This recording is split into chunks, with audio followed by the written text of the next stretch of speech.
गंगे यमुने महादेवताभ्यो नमः। फलं निवेदयामि, दक्षिणताम्बूलं समर्पयामि, विशेषार्घ्यं समर्पयामि।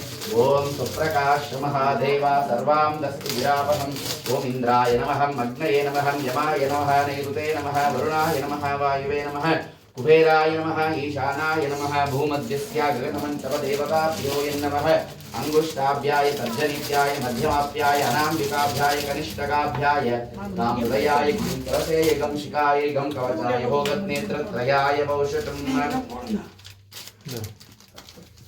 इति ध्यानं समर्पयामि। ऋग्वेदाय स्वाहा, यजुर्वेदाय स्वाहा, सामवेदाय स्वाहा, अथर्वणवेदाय नमः।